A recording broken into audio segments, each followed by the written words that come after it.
Hello, welcome to the Eurogamer.net podcast number 121. I'm Tom Champion, and with me today, Rob Purchase is here. It's hotter than a dodgy 80s microwave, Tom. Hello. That's right. And Tom Bramwell. Hello. What was that? Was that your Russian... No, I've got an ear infection, so I can't hear what I'm saying. Right, so you're just mumbling. It's nice for you to be with us. You had a week off. Not a week off, but a week off. I did not have a week off. I had a week off. No, that was yes. a joke from my stepdad. So credit to him. From Ireland. Yes. Thanks, Mr. Senior Champ Senior, I guess. That'll do. Champ Senior. Yeah. So, and you've been playing cutting edge games, including Half-Life 1. Yes. So I had a week off. It was entertaining in a number of ways. I came back and discovered I'd been sent a hat. This hat, just for the record. It's a fine hat. I played Half-Life 1. I played Legend of Grimrock, which is a PC game where you walk around at right angles, getting killed by spiders. And I played Deus Ex Human Revolution, or as I wrote into the search engine by accident when I was trying to find it, Deus Ex Hyman Revolution. What would a Hyman Revolution look like? It should be pointed out. What does a Hyman Revolution look like? It should be noted that my typo there was actually an I instead of U, so I didn't actually type Hyman. Can we get a little sketchboard so Tom could draw for us an artist's impression of what a Hyman Revolution looks like in real time while the podcast? As you can tell, I'm pro-revolution this week generally, a workers' revolution. Little red book. Now I'm actually back at work. And other things that happened. I had an ulcer in my mouth, which I've still got, and an ear infection that I believe I mentioned. An ear infection as well. Which so on Saturday and Sunday I couldn't sleep, and also it felt like someone was kicking me in the head every 10 seconds. What have you done to treat said ear infection? Well, it's funny you should ask. I mentioned this on our internal forum because I'm never not knowingly seeking sympathy and whatever, and martyrdom. And our German boss, Oliver, suggested, this is brilliant, he just sent me this email saying what you should do, and he said, speaking as a father of 2 children, who I assume had ear infections, and it's not just a random unrelated fact, was get an onion, chop it into pieces, right, put it in water, and then boil that water, and then take that mixture and put it inside kitchen towel, drain off some of the water, and then just hold it against your ear. Do you think this is perhaps the famous German sense of humour toying with you? Well, I hope not, because I did it. Did it onion work? water? I didn't really do it. I thought about doing it, but my ear was getting slightly better anyway, and I had very, very strong ibuprofen, so I took those instead. Right. Good. Well, we've really kicked the podcast off with a cool story today. Ear chats. That was good. Anyway, today's podcast, because we're still in the midst of the summer gaming drought, and because it's a nice and easy thing to do, we've opened up this week's podcast to you, the listeners. You've done what? I canvassed for questions on Facebook and on Twitter, so now I've got a page and a bit of reader questions. Wow. We did this before a couple of months ago, if you remember. So we're going to try and rip through them as quickly as possible. Look at those questions there. Amazing. What do you think? I'm a bit frightened. Why? Because I don't know. Our readers aren't they weird? Wow. They can't be any weirder than you, mate. That's true. I've got Teddy with me today. This is my mascot that That's a little Bertie. I keep on my desk. Yeah. So. He's different to the Bertie that you had at Res, doesn't he? Was that Bertie? That's Beaker. That was Beaker. Beaker. Who got kidnapped. He got kidnapped? Yeah, and I got ransom text messages from a random number saying, if you ever want to see him again, we're going to need to have £1 million. Do you not have my number on your phone then? No. Okay. And I never dropped the money off, so I don't know where he's gone. I just took it out of your... never mind. Okay, proceed. Right. If you're ready, we'll begin. Rob Hodgson says, FIFA 13 is amazing. Roy Hodgson? Discuss. No, not Roy Hodgson. It's a raisin? FIFA 13 is amazing. Amazing. Sorry, I missed that. Discuss. Should we point out that Rob is actually one of the community managers on FIFA? So. Oh, really? Do you think he's got an agenda? He may have a vested interest. Okay. Well, I can't discuss it because I haven't sent it. No. I want to play it, Rob. Roy, we all want to play it, Rob. Rob Roy. Rob Roy. Send us a copy. Tell your PR manager to send me a copy. I have played it and it's great. Hopefully it's not a race. Just send a copy and then maybe we can talk about it on a future podcast. Well, the news today is that the PES or Konami have established or are establishing a UK studio to help develop PES and give it a local flavour. Get really in the game, so they're bringing the fight to FIFA more and more. Actually, I checked out some of the jobs that they're advertising. Are they after a community manager? Would Rob Roy be interested? Yeah, local hooligan. And they are very much kind of like they are pretty hardcore development positions. They're all about AI programming and character modelling, environment artists, and that kind of thing. So it's very much it's not just kind of like some marketing and community type studio. It's definitely a sort of hands-on development roles. That could be really cool. As I saw someone say on Twitter though, if they were going to try and recreate the local flavour of football, then surely it should be a PEF studio rather than PES. It's football, not soccer. Yeah. Okay. Yes. Moving on. I'll hang my hat in shame. Simon Stewart, with the exception of mobile games, neither The Dark Knight Rises or The Avengers had a tie-in game. Is this a good thing? Well, I think Warner will be happy with Lego Batman. Yes, sold very well. Which is dominating the charts. Also, they one of the reasons they won't have bothered is because of Rocksteady's success making a completely parallel franchise. I saw a good bit of a good article on, I think it was Grantland.com about shooters or sequels. Or I saw an article somewhere about something, and it said it made the point that Batman after The Dark Knight Rises will probably be kept quiet on the cinema front for a while. I.e., they won't reboot it for a few years. But it did make the point that Warner, if they thought the market could sustain it, would have another Batman movie in theatres by Christmas. Frankly, it's all just a question of how much you can really milk. I think the feeling is they will reboot it in order to do a Justice League crossover. So because they want some of that Avengers cash, right? Well, absolutely. But in the meantime, there hasn't been Avengers, although we've had separate superhero. Maybe they couldn't find a studio crap enough to fail to do it justice. I hope they do. I hope if they do a game for that, they sit on it for a while and do it properly. Sit on it. Well, I guess maybe Marvel is Marvel, isn't it? The Avengers. It is, isn't it? It is. Yeah. Maybe they felt. Well, they're owned by Disney. Yeah. Maybe they felt like they got their fingers burned a little bit with all those terrible contracts they had with Activision, where Activision would just churn out a shockingly shit Spider-Man game once a year. Sega were doing Iron Man, weren't they? Yeah, it's probably complicated. It's certainly boring. There's a licensing issue here.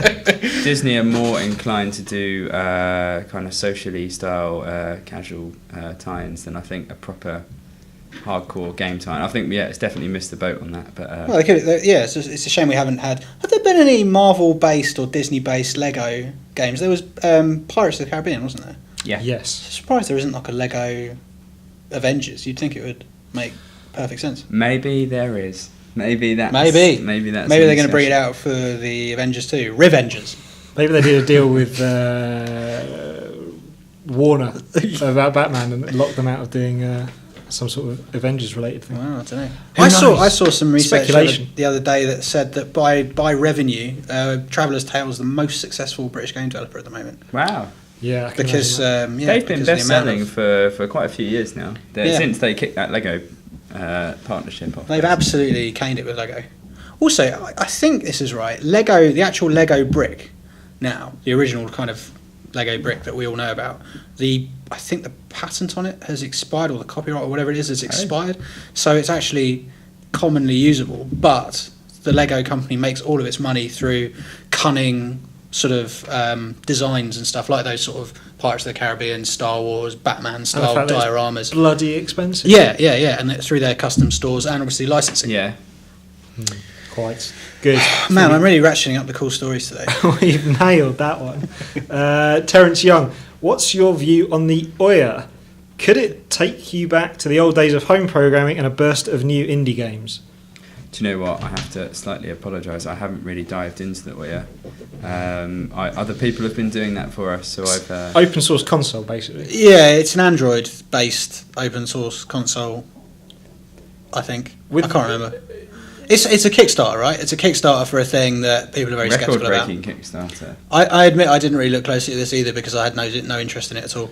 With the rampant amount of piracy on Android mobiles, isn't this just going to be the same thing? How's anyone actually going to make any money? Probably. I imagine it's one of those things where they're trying to do like a set of specifications that people all know what they're aiming at, and blah blah blah, etc. I know that there was a very good article written about it on the Penny Arcade Report by Ben Kuchera, because I read that, and I believe that Games Industry did a piece on it, which was good, which I also read, and Rich Stanton wrote something for Eurogamer, which I haven't read yet because I was on holiday. Unfortunately, I have completely failed to absorb any facts from those pieces.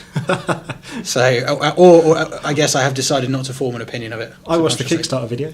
Did you? Do you know anything about it? What do you think about it? Well, Are you going to go back to your bedroom and start programming? Yes, immediately. No, I don't know. I don't know if people are actually going to make any money out of it. As I was saying, there's a big piracy issue on Android. It sounds like our opinions here are divided then between not having a clue and sort of indifference. Yeah, but everyone likes new hardware, don't they? Yeah. Well, no one even likes that. Yeah. Well, I don't know. I was just thinking about the sales of PlayStation Vita. Oh god. I think that was like a moment's silence for the PlayStation Vita. The graphs do not go up, Tom. No, they do not go up. Make a good sort of water slide feature. Anyway, let's keep going. Let's pretend that question never happened. No, sorry, Terence. Das Ginge, is Ubisoft's creation of a DLC? This is a very odd question. Is Ubisoft? Can I take my hat off? It's quite hot. Yeah, do that. It's quite padded, isn't it? Oh, you're sweating. Also, my head is too big for this hat, so I really have to pull it on like that, and it's that hurt my ear. Yeah. Painful. Basically, Ubisoft have created a team specifically for creating DLC for Assassin's Creed. Oh yeah, Assassin's Creed 3. Is this a bad thing? Ubisoft's got a whole Assassin's Creed is their mother franchise. They've got teams that do all sorts of things for that. They've got brand teams to oversee the stories when they're doing mobile games and things like that to make sure it all ties in. The fact that they've got a DLC team, I don't think makes any difference at all. They've got an engine team. They've got all different disciplines. All the teams. Yeah, there's a bunch of ways of looking at it, isn't there? There's on the one hand, we want to discourage publishers from breaking off bits of their already assembled games and selling them to us piecemeal. No one wants to spend $800 to get the full Mass Effect experience, for example. But on the other hand, if they're a bespoke studio making stuff separately, then it can be done at a high quality level. It isn't being subtracted from the main game necessarily. So swings and roundabouts really. It depends a lot of it depends on whether the stuff they make is good and whether the boxed Assassin's Creed 3 feels like it's worth all of the monies. It's a bit odd in that traditionally DLC is the stuff that gets left on the cutting room floor. When someone has to say stop, we've got to package this product up. Get it ready. They release it and then they go, look, well, we had all these great ideas left over. Why don't we, before we work on something else, why don't we do a couple of bits of DLC and revisit some of those things? I think that used to be the case. I'm not sure it is now. I think that the issue is that this subject has been very emotive in certain respects. Downloadable content, premium downloadable content, it all gets bundled together with things like online pass and so on. But actually there's quite a lot of difference in what people are doing, and there's quite a lot of nuance that's completely ignored by these kind of blanket assertions that it's a load of old bullshit. For example, The Lost and the Damned for GTA 4 or indeed The Ballad of Gay Tony, those are technically DLC. They were brilliant. They were almost better than GTA 4 itself, and they were an absolutely wonderful reuse of that environment, something that frankly we don't see enough of from big game developers. Yeah. And then on the other hand, of course, there's all these other more exploitative attempts to weasel money out of you. Yeah. Typically a lot of this gets laid at EA's door, not completely unjustly. So I think it's a question of what the Ubisoft team is setting out to do. Yeah. I think they publishers make a lot of money from DLC. In fact, compared to the main game sales and things, it does compare. And once you get a couple of DLC packs out there, you start making, you can not double your money, but it's along those lines. Mad so cash. if they are building a team to make really, like Tom says, high quality additional experiences to a game you really loved and enjoyed, that's fine, as long as it's good, what they're making. There's an irony here as well, which is that people get a little upset about the idea that free-to-play and DLC and all this other stuff is going to eventually eliminate the $60 game, the really big, fully formed thing we buy in a box. But actually, a lot of this stuff helps to support the existence of those slightly anachronistic, as the industry evolves, games. So if having a DLC studio where a third of the people who buy an Assassin's Creed game then buy some expansion packs or whatever they're released digitally, helps to sustain Assassin's Creed as a traditional form of gaming, then is that such a bad thing? There's lots of nuance. That's really what I'm trying to get at. Nuance, grey areas. Yeah, mate. This is the thing that we say a lot on the podcast, but the whole thing is it's not like we're evolving to another business model. It's that there are so many different business models at this point, and so many different levels of ethical and business concern on the part of the people involved that it's hard to really apply a one-size-fits-all response. Fits all. But I will tell you that my hat does not fit. Fits all, not Fritz all. Will it fit Bertie? No, not. Does it fit you? Oh, I'm not sure. Your head looks smaller than mine. Yeah, that looks more comfortable. Does it feel tight? It's a bit tight on my brain. Yeah. It's got those lovely ear. My brain casing. I haven't seen it worn by another human being yet. It's just quite a fetching piece of attire. Thank you. I feel a bit like a dog with floppy ears. Oh. With or without the hat. Apparently these buttons for fixing it to your jacket. Someone told me. Okay. That's handy. If you've got a matching jacket. Maybe they're sending us a matching jacket. Now's jacket. a good time for people to buy these because obviously with it being hot outside, the price is low because the demand is low. Fantastic. I learnt that at marketing. Perfect for marching on Berlin. Das Berlin. Ginge has got another question. Ubisoft Grand Fromage. It's French for big cheese. Is this Yves Guillemot? Yves Guillemot. Guillemot. Type of bird, I think. Is this him talking about he's been penalised? He's been what? He's saying that Ubisoft doesn't have a huge investment in Wii U. Is that bad news already for the console? Well, Ubisoft does. Well, they've got more games than anyone else, haven't they? They've got more games than Nintendo. I think they've come out with the most third-party sport. I thought that's how I see it. They've got Zombie U. They've got Rayman Oranges. Assassin's Creed 3. Is it Rayman Oranges? Something anyway. Assassin's Creed 3. Just Dance 4. Is that on the Wii U? Yeah, I checked this the other day. Other stuff. There's something else, isn't there? I can't remember what it is, but they kept popping up at. They popped up in Nintendo's conference to talk about their. They're doing some shit Rabbids game. Oh yeah. Rabbids invade another something. Rabbids 10 so years. That's 5. So that's 5. Can we name 5 Nintendo games? Nintendo Land. Smash Mario Brothers. Mario Brothers 2. Super Mario Kart Smash Brothers. That other one. Pikmin 3. Super Zelda. No, that's not a real Super thing. Zelda HD Reflux. So that's 3. Acid Reflux. Are there more? There must be more. Wii Fit. Wii U Fit. Wii Fit U.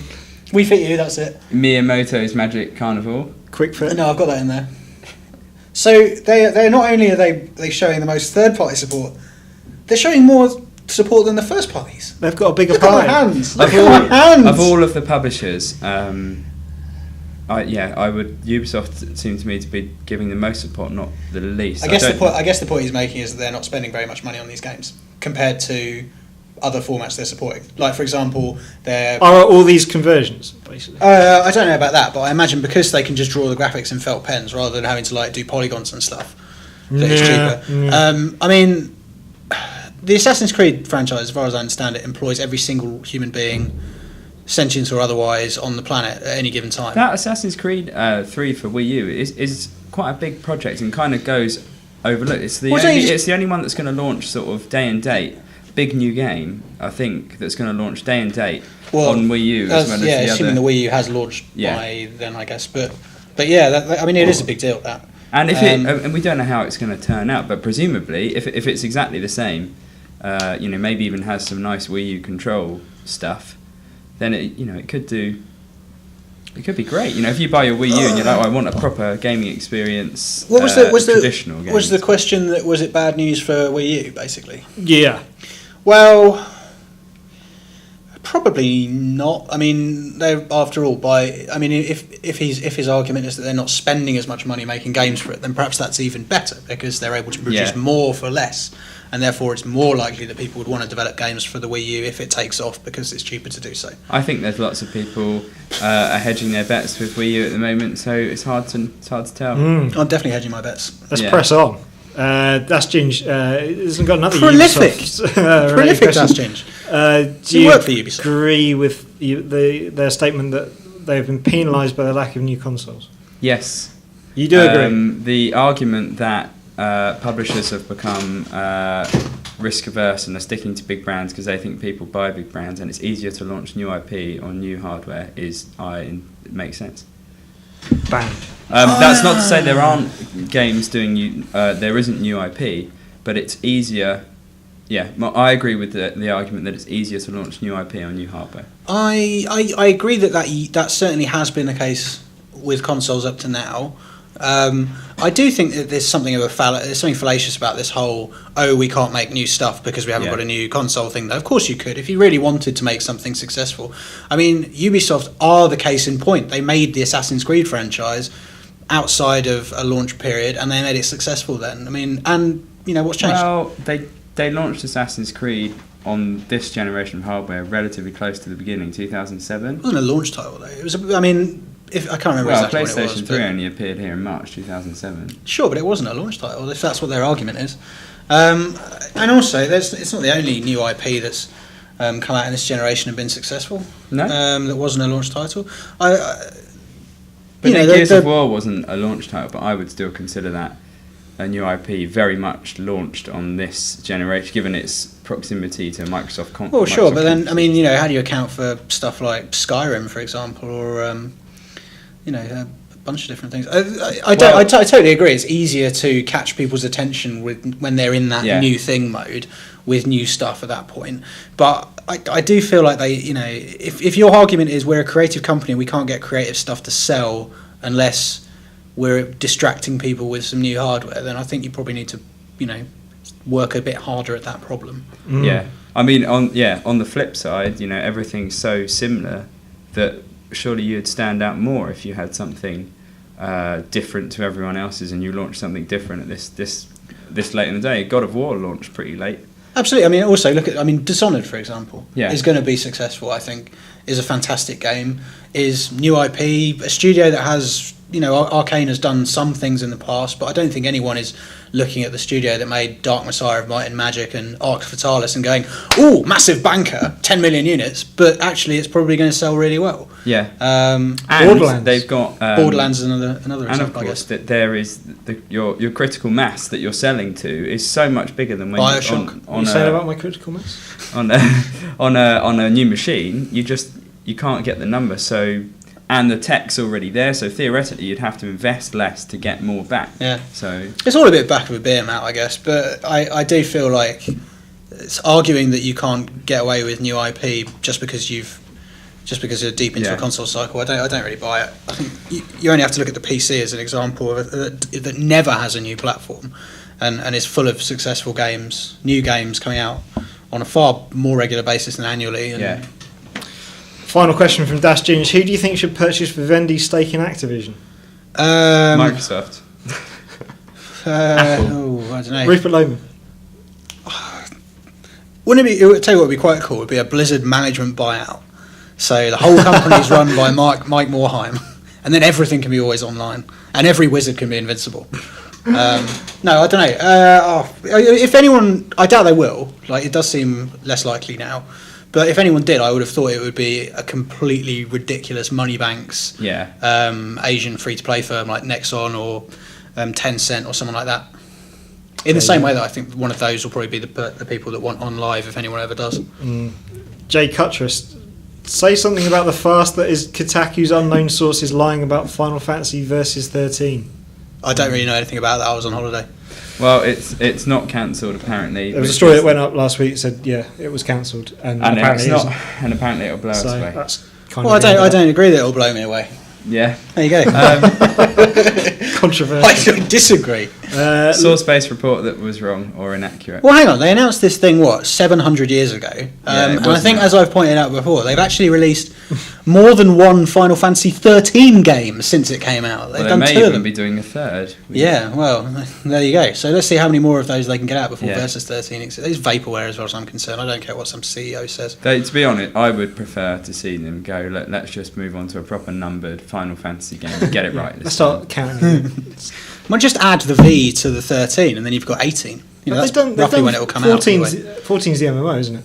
14's the struggling MMO that's going to be relaunched at the end of this year and then launched. Have they announced next 15? Year. Is that going to be called 14.2?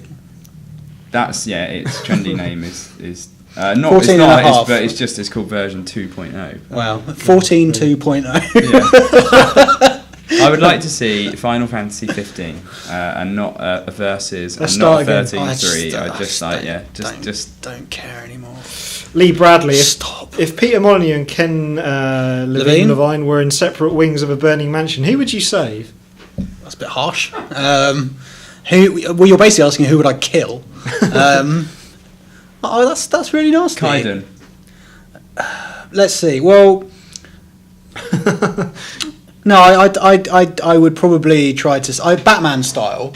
I would try to save them both, or rather, I would go after the one I wanted to save, and then Commissioner Gordon would go after the other one. But she'd die. Yeah, and that's all I've got to say. Really. Spoilers if you haven't seen. I haven't, so thanks for that. It's alright. It's not the Dark Knight Rises. You haven't seen The Dark Knight either. I have seen Dark Knight actually, but I've just forgotten it. Actually, I'd forgotten that she dies in The Dark Knight. But Spoiler. Yeah, no, forget it. I would like to Move say on. I would say Peter Molyneux because I've never met Levine. Ken Lee's a lovely man, and he's vegetarian. Oh, I would save him because I'm vegetarian. Are you? Yeah, solidarity. I'd save him. And maybe you can share some vegetarian recipes. Yeah. Is that why? I think they're both great. Ken Levine is great. Peter Molyneux I love him. I think he's a proper legend. What are they both doing in the same burning mansion? Chasing emotion. This isn't even. I'm not going to read that one. It's rubbish. Tom, did you look at these before you came in here? Sort of. He's actually just Are you making them up? Are you writing them down? Yeah. He's got a pen, but we don't know how much. There's another Jay Cuttress question. Steam sales. Despite all the big games on the Steam sale, Armour 2 still came out on top. Did it? And we know why that is. Cool. DayZ, I guess. Yeah. Yeah. What did you buy in the Steam sale, if anything? Oh, you've ruined one of the later questions now. Oh no. Saint JW says, how about what did everyone buy from the Steam sale? I bought loads of stuff. What did you buy from the Steam sale? I know people will probably be like, oh, surely you get all your games for free. But I don't. So I bought, what did I buy? Bought Grimrock, Legend of Grimrock. That was about $4.99, I think. That was money very well spent. I enjoyed that a lot. I got Deus Ex Hyman Revolution, as mentioned, also $4.99. Bargain. Sorry? Bargain, exactly. I spent about 12 hours over the last couple of days rummaging around the depths of that game's vents. What else? I bought loads and loads of stuff. I bought the id pack, which I can't believe I didn't have anyway, and the Valve pack, because they were ridiculously good value and had so many amazing games in them, and that's why I was playing Half-Life 1. If you go back and play Half-Life 1, you do just feel like a tourist, like going on holiday to a place you've already been to, and you're just kind of like you're having all these nostalgic memories of, oh, it's the bit with the lift, oh, it's the Resonance Cascade scenario, and I bought loads of indie stuff as well. I bought Really Big Sky, which is really cool, Frozen Synapse, which it's a tough game now. I'm not very good at it, but I like it. And a load of stuff like that, actually. I bought Terraria. Oh, I bought Knights of the Old Republic for like £1.74. Oh, wow, really? Yeah, something like that. I haven't played that yet, but seriously, you did just wake up every day and go, oh, £1 off, no, fuck off. I got Bioshock 1 and 2 for £7. Amazing. Metro 2033, I think that was 7 or something like that. Witcher 2, $11.99. Bam. I wasn't going to get Skyrim because I was waiting to see if they did it at around £13 or £14 or something like that. but it never went lower than 18, I don't think, or 17 something. And I already have Skyrim, and I would only be tempted to do that if it was a ridiculously low level. So the answer to the question is all the games. Yeah, pretty much. A lot. Black Rose Venom. What are the chances of a redefining multiplayer title like Halo within the next few years? A multiplayer game that's going to come and knock our socks off. Well, there will be when the next fleet of consoles come around. We'll start seeing them do another layer of multiplayer, maybe some more persistent. But is that going to be within existing franchises, do you think? Is it going to be just COD or it depends what you're talking about, really. I mean, if you're talking about a new gameplay paradigm, if you like that phrase... Oh, I love that. Then it's hard to say where that would come from. It would be certainly great to see. I think we've had a few of those this generation in different forms, as well as Halo. I mean, depending on your definition of multiplayer. Borderlands, for example, was something quite different. And Team Fortress 2 has, if you're looking outside of the gameplay aspect, has quietly revolutionised hats. Exactly. Minecraft's been a great thing as well. I think that style of multiplayer, collaborative sort of multiplayer, yeah. Collaborative and creative.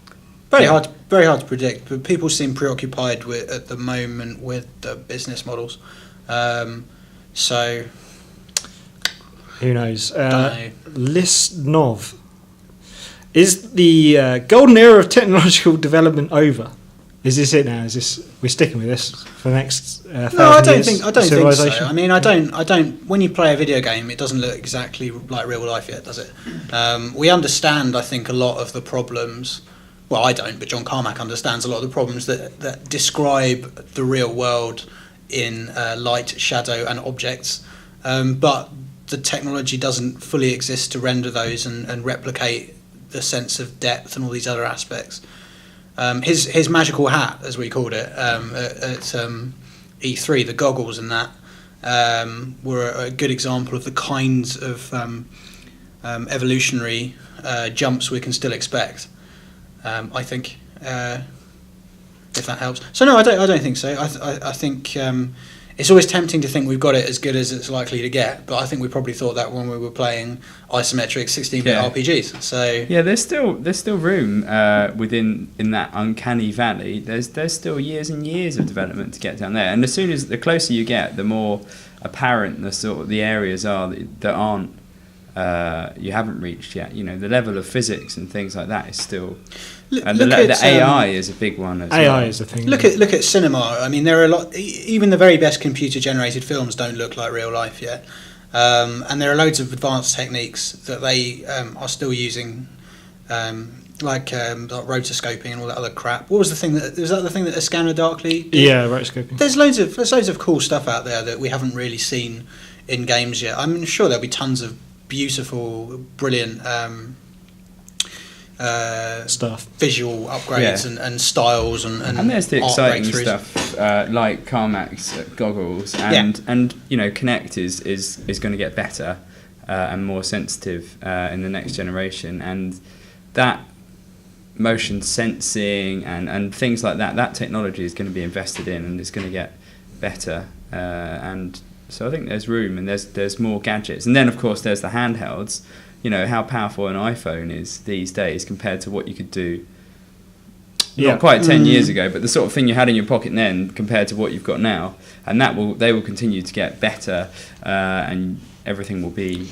I think stuff like Gaikai and OnLive is. Yeah, I think it's an exciting time for technological change, and it will all benefit us. I'm pumped. Psyched.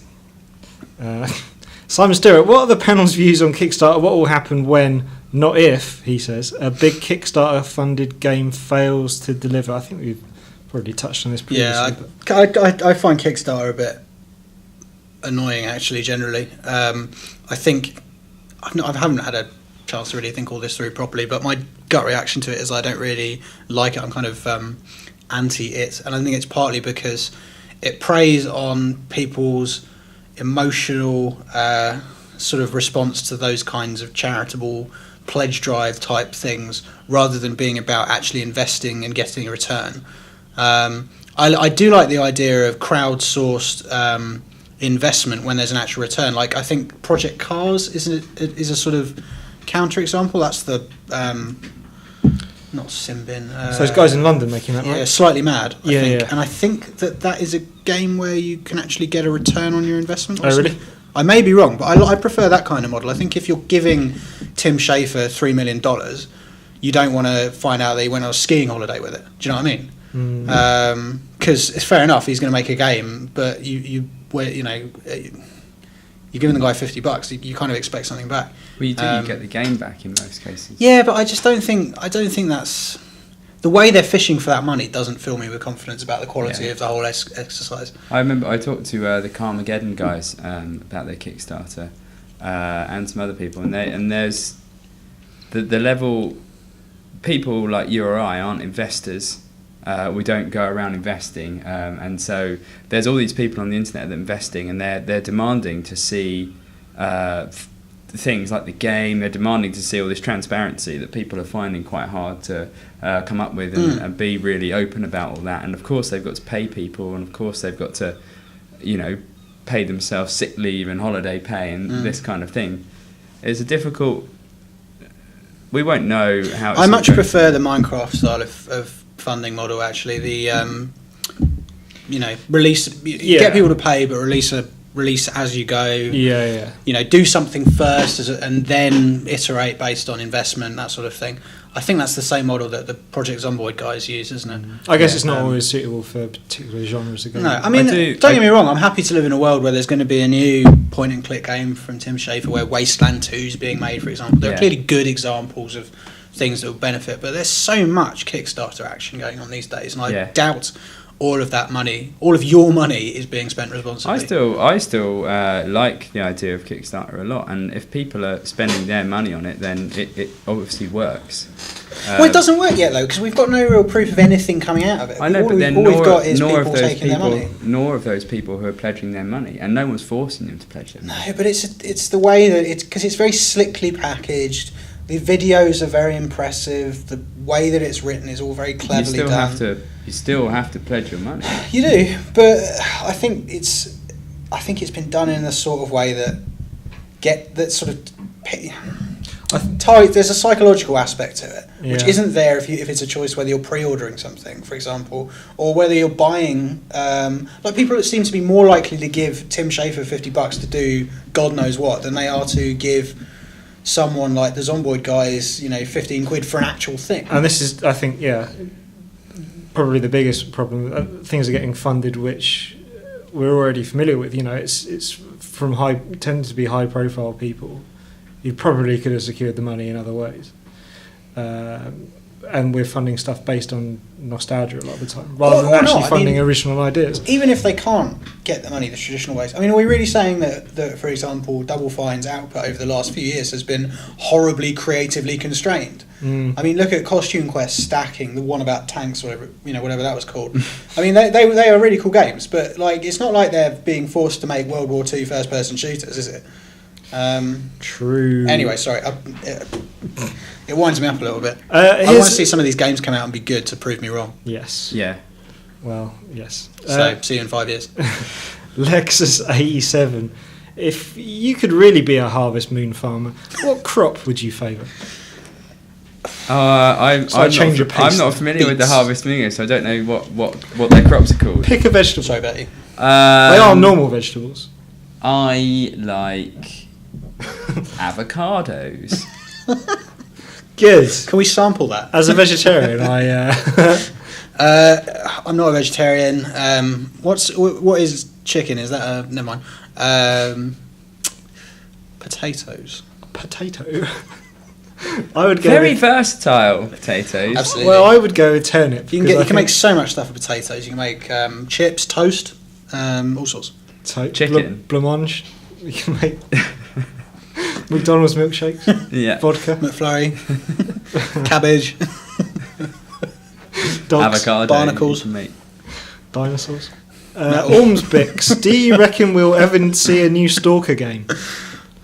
Are those guys still sitting there with no money going, No, we're going to make it, Didn't they become Vostok Games? And aren't they making Severium? Isn't that... Don't know. I don't really. We don't know. I think you should put this hat on when you're talking about them. I think those are the guys that became Vostok Games and are making Severium now, which is like the spiritual successor to Stalker. Is that what it stands for? But do you think this is a new Stalker game? No, maybe not a new Stalker game, but one that's a lot like it. Don't know. Don't know. Mr. Tom, if you could have any celeb turn up to the expo, who would it be? Dirk Cow. Michael Jackson. Where is Dirk Cow now? Has he left? He's left. Fenerbahce, 850 grand. Off to 850 I was tempted to sign him. Unfortunately. 850 grand. What a bargain. Joey Barton, Oh, he's just created his wonderful blog.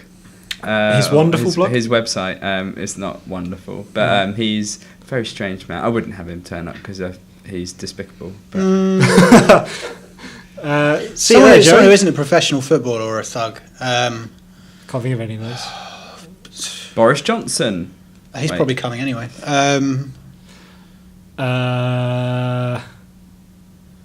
think of any celebrities. Katy Perry. The cast of The Only Way Is Essex. Nice, I like it. We can get them. Now you're thinking. They're not that expensive. 50 quid a head. No, it's more than that. 56. It's probably about £5 grand each. But you could get one of the less good ones for like £1,000, I reckon. Sorry, go on. What the F? James Quigley, what about this... That's an appearance fee, by the way, nothing sexual. No. We should clarify that. What about this new model PS3? Looks a bit odd, but a £99 price mark for a 16 gig one might not be a bad idea. Good point. I agree. What is it? Tick. Is this a thing? It was the only news story I saw was that it wasn't going to be announced at Gamescom. There was one before that, which was like was the patent. I'm pretty sure it's a thing. Okay. But I've already got a PS3, so my interest in it is limited. I've got a big fat PS3. All right. Sure. All right. Your PS3 is bigger than mine, is it? I quite like one of these new super slim ones. To put on top of it, like a little hat. Yeah. There's an extra heat generator. I'd like a smaller Xbox as well. Can they do that? Yeah. Okay. Can you ask Microsoft? I can make your Xbox smaller if you bring it in. Yeah. How? I will use special compression techniques. Okay. Joe Mallinson, do we need more people like Phil Fish doing a WikiLeaks about Microsoft/Nintendo/Sony and their business practices? I think we know most of the cheat codes for the Microsoft and Sony, etc. business practices, and that sort of stuff's reasonably well known. I mean, we know that it's nothing new about the idea that it costs 40 grand to do a patch for Xbox Live. We already knew that. The first one's free, and then everything else costs. That's why it's so funny when you get a review copy. Not funny, but ridiculous when you get a review copy of a game, and the first thing that happens is even before it's been released, there's a patch because you're like, right, that's your patch. Every other time you're releasing a patch, it's going to cost you, tens of thousands of pounds. Crazy. I think we do and need the more revenue people. split as well is reasonably well known. Yeah. I think we do need more people doing it because we can write news stories about it. What is the revenue split? I think it varies from company to company. I think Sony's the one that lets you keep your house. Yeah, I think indies tend to get more agreeable terms with Sony. I think like a handshake. Microsoft just won't sign up that much stuff. It's harder to get stuff released on Xbox Live Arcade, but if you do, then the terms are quite difficult. Sean Murray knows a lot about this stuff, the Hello Games guy, because he's been on both. Ask that guy. Yeah, well, he's writing a column for Eurogamer at the moment, exploring some of those issues. There you go. Yes, there you go. But I think these guys realise that they want these little games, the next generation, and they'll make it easier for the smaller guys to get out there. I hope. Boom. I don't think they will. I think people should just do it on Steam. Or look, where's that dead PC platform? Why don't we try that? Lol. John Hahn, why the fudge won't BioWare make Jade Empire 2? That's what I want to bloody well know. I love that game. Was it? Well, presumably buoyed by the success of the old rubbish, the Star Wars MMO, and the massive consumer love for the conclusion of the Mass Effect saga, and the hugely popular sequel to Dragon Age. They want to continue down those paths. Mike Laidlaw is the creative force, the writer or something behind Jade Empire, and his team is doing Dragon Age 3, although that's not announced yet. What the Mass Effect team... Didn't you just announce it? what the Mass Effect team will go on and do now, I don't know. Potentially, they could do a Jade Empire 2 project. It would be perfect to launch on next generation. They could do a prequel called Mass Prefect. Yeah, or maybe they'll just stick with Mass Effect, which would be boring. That would be brilliant, because if they did it where Shepard's, it's like Starfleet Academy, but for the Mass Effect series. Oh, so and he's like, and it is called Mass Prefect. That would be because awesome. He's in school. Can Will Wheaton be in it? There you go. This stuff writes itself, which makes sense because otherwise you'd really have to question who would have made some of those. But narrative decisions. I think it's Jade Empire is high up BioWare's list because they've done Mass Effect Death now. Dragon Age, they're working on. Didn't it bomb the first one? What, Jade Empire? Yeah. Well, Bertie bought a copy. I bought 100,000 copies. It'd be nice to see him bringing it back or do something new. I remember it only kind of reviewing sort of averagely well. Eurogamer gave it 8 out of 10. Yeah, Rob Farney reviewed it. Yeah. It's a good game. It was the combat was a bit weak. It was good though, nice world and all that carry on. They're very good at worlds. They are. It's got it has a perfect kind of action style to it that works brilliantly on consoles. We should get them terraforming Mars. And they'll Another make it idea there. Beautiful. I think they're still. They'll probably still find it's cheaper in Canada. Well, with the world economy as it is, there's no economy in Canada. But we'll keep asking them that question. You specifically keep asking them that question. Freedom on Bundor. I didn't catch that. I do beg your pardon. He asked us a lot of questions for last week's quiz special. Oh yeah. Went down a storm. Did it? No.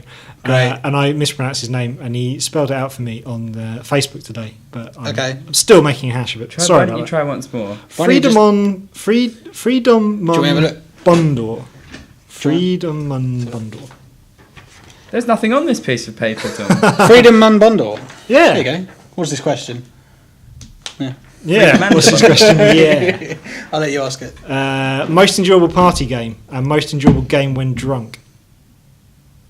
Oh, SingStar's pretty high up there, but Just Dance is pretty good. I love the neon colours and the sort of it doesn't care if you're actually doing what it says on the screen. It's not too bothered about the score, but it looks fun. They'll probably hate me for saying that because you can get it on Kinect and it does watch you and does give you a score, but Just Dance and SingStar. I would recommend a game called N+. Yeah, that is some good shit. It's 4-player over live, and it's very funny when you're drunk. Yeah. Is it in that brutal platformer? Yes. Yeah. It's there's some levels on that which Uno require Uno when hammered. Robbie. Great. Spin the bottle. Is that? It's not. That's not available on Xbox Live anymore. No. Truth or Dare. Truth. Chicken. Show me a chicken with a bus. Potato. What has been the most overwhelming gaming moment in your life? Overwhelming. This one right now. Yeah. They all get progressively more. As in what? Where we broke down, erupted into. I tell you what it was for me. Probably Final Fantasy VII. But actually, only specifically when Final Fantasy VII arrived. Was it when you realised that it was fixed camera angles? Yeah. I was so hot. 3 discs, pricks. I've had some of my best gaming moments in MMOs, World of Warcraft, Dark Age of Camelot, and I don't think anything can touch that. Dark Age of Camelot. Very tough question, actually. So tough. It sent you to sleep. Sorry. Probably, certainly one of the most was the "Would you kindly" moment in BioShock. Yes. That was good. Very good. Also, recently, Prison Architect at the expo, there was this whole ethical debate about was putting someone to death in an electric chair. Was it right to kill someone? I felt I was really quite touched by that whole sequence. I thought it was very nice. Good. Yeah, I'm trying to think, but definitely the BioShock moment. probably when I... Oh, no, I'll tell you what it was. It was when I got the dragon egg in Viva Pinata. Because I was trying to get a tunicorn going. And, tunicorn on the other side of the garden. And all of a sudden I saw this bouncy egg appear out of my mine. And I was like, I know what that means! And very soon after, my very own Dragon Ash was born. Amazing. Have you ever created life, Tom? No. It's overwhelming. It's everything they tell you is true. The Revan moment in Knights of the Old Republic. I don't want to say too much more. Yeah, I've only just bought that. Yeah, that won't. Change. That was. I already know roughly what happens anyway. Annoyingly, I've been unable to avoid this 400-year-old game. I think it's all about Viva Pinata, really, as ever on the podcast. Final question. Mm-hmm. Richard Mattinson. Oh, hit us, Richard. Come on, Dickie. If Master Chief were on Master Chef, what would he make? I think he would make a confit of duck with a red wine jus. Everyone makes that. Don't even... Can't. No. Would he make a stack? Got nothing. He'd make... A stack or something like that.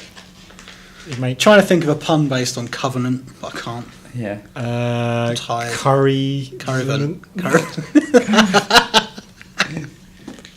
Would he make... donuts? Warthog. Because of his ring. Warthog, nice. That's good. It's closer. And then he would get caught on a What's trap. one of the flappy flying bastard things in that game? Flappy flying. What are they called? Don't they have a tank? What's the tank called? Grunts. No, that's not a tank. A tank. What? That's a... No. No, that's the car. Shit. I don't know anything about Halo. I don't know. If he was on MasterChef, though, he wouldn't be able to choose the recipe. There you go. That's true. I don't think his hands and his gloved hands are particularly well designed to fiddling around with food. He can't, and his helmet, it doesn't lead itself to tasting as you cook. I wouldn't trust anything that he's cooked. No, because it just bang on the screen. He could always get his mate, the green arbiter. There you go, that guy.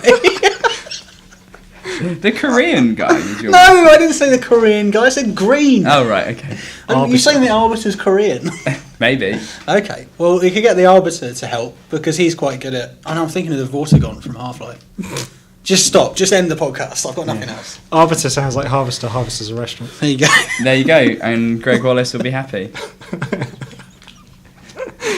Thanks, Richard. Oh, thank you to everyone who sent in their questions.